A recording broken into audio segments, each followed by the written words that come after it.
Okay, so just for a second, try to imagine a world without wireless communication. No Wi-Fi, no radio. A world without the massive power grid that lights up our cities. It's kind of hard to picture, right?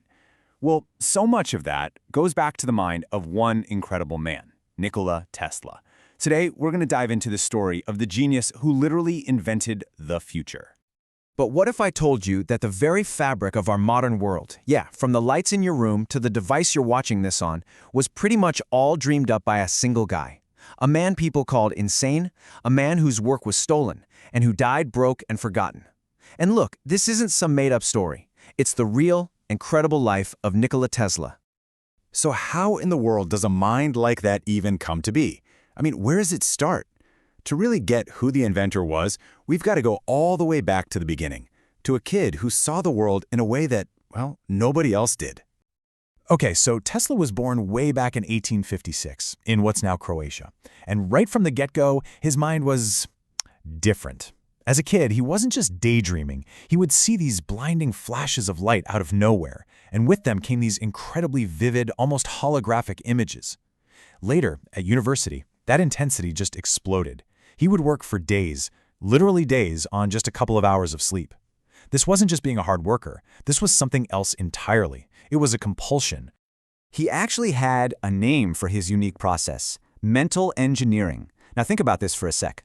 While his rivals, guys like Thomas Edison, were in a workshop, building prototype after prototype, failing over and over, Tesla was doing the whole thing inside his head. He would build, test, and perfect these incredibly complex machines in his imagination. And the crazy part? When he finally went to build the physical device, it almost always worked perfectly on the very first try.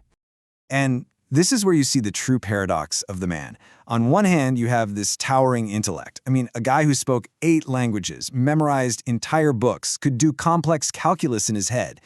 But on the other hand, he was driven by these really intense, strange eccentricities. He was terrified of germs and couldn't stand touching people. And he was obsessed, absolutely obsessed, with the number 3. He'd do things like walk around a block 3 times before he'd even enter a building. It's this wild mix of genius and obsession that makes him so fascinating. Well, a mind like that was bound to clash with the establishment, and pretty soon he'd find himself in a head-to-head battle with the most famous inventor on the planet. This conflict would define his entire career. So in 1884, Tesla lands in America and immediately starts working for the one and only Thomas Edison. Tesla solved some of the company's biggest engineering problems, and Edison, who had promised him a huge reward, basically just laughed in his face and said it was an American joke. Tesla didn't just hand in his notice, he quit on the spot, and that moment, that was the spark that lit the fuse for a technological war. So here's what the fight was all about. Edison was all in on direct current, or DC. The problem was, DC was super inefficient. It couldn't travel very far, meaning you would have needed a power station on almost every single city block. It was a mess. But Tesla had a much better idea: alternating current, or AC. It could be sent efficiently over hundreds of miles. It wasn't just a different idea, it was a completely superior system. But here's the thing. Edison did not fight fair. He launched this vicious smear campaign, going around and publicly electrocuting dogs, cats, even an elephant, with AC just to prove how dangerous it was. He was trying to scare people, but you can't fight physics with fear. Tesla won the contract to power the 1893 Chicago World's Fair, and it was a spectacular success.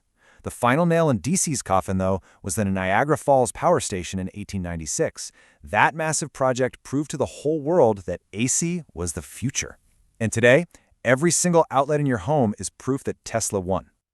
But winning the war of currents, that was just the warm-up act.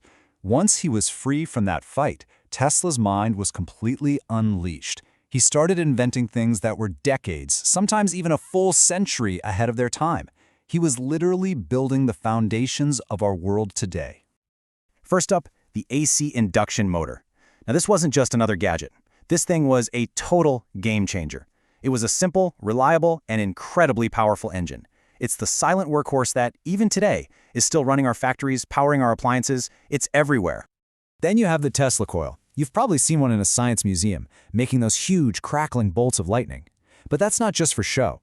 The real magic of the Tesla coil was its ability to create high-voltage, high-frequency currents. And that was the fundamental breakthrough that paved the way for all wireless technology, including the invention of radio. And get this, in 1898, he's standing in the middle of Madison Square Garden with a small boat floating in a tank, and he's controlling it with his mind. Or that's what the audience thought. They were yelling out commands, and the boat would respond. People thought it was magic or telepathy. They had no idea he was commanding it with invisible radio waves. He had just invented remote control. Drones, RC cars, that all starts right here. But even all of these incredible inventions, they were really just stepping stones. They were all leading to his ultimate world-changing goal, a dream so big, so ambitious, it would end up terrifying the most powerful men in the world. This was the big one, his ultimate vision. Tesla came to believe that the Earth itself could be turned into a giant electrical conductor. He wasn't just talking about sending signals wirelessly, he was talking about sending power wirelessly. Just imagine that. Energy beamed right through the ground in the air, available to anyone, anywhere on the globe, for free. It sounds like a perfect world, doesn't it? I mean, a dream that could end poverty, transform society, and launch humanity into a new golden age. So, why would anyone possibly want to stand in the way of that? Well, there's the catch. His main financial backer, the powerful banker J.P. Morgan, had a sudden and terrifying realization. If you can't put a meter on it, how can you charge for it? Tesla's beautiful dream of free energy for everyone was a direct threat to the entire global power industry. And just like that, the funding for his massive project, the Wardenclyffe Tower, was cut. The dream died overnight. The failure of Wardenclyffe? Yeah, that was pretty much the beginning of the end for Tesla, at least in the public eye. But here's the thing. While his own present was fading away, the future that he had imagined was just getting started. His great tower was torn down, sold for scrap metal.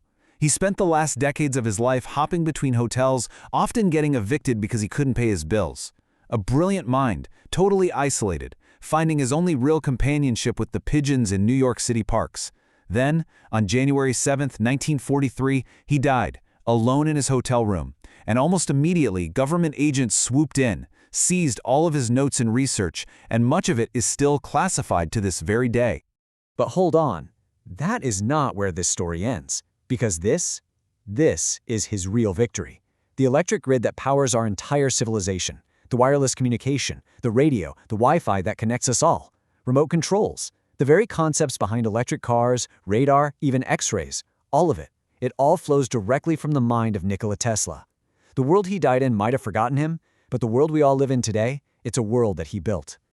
In the end, maybe no one summed it up better than Tesla himself. He said, "The present is theirs, the future, for which I really worked, is mine."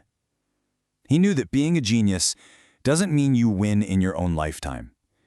But he also knew that the truth has a funny way of coming out in the end. And the future? Well, the future always belongs to the people who dared to imagine it first.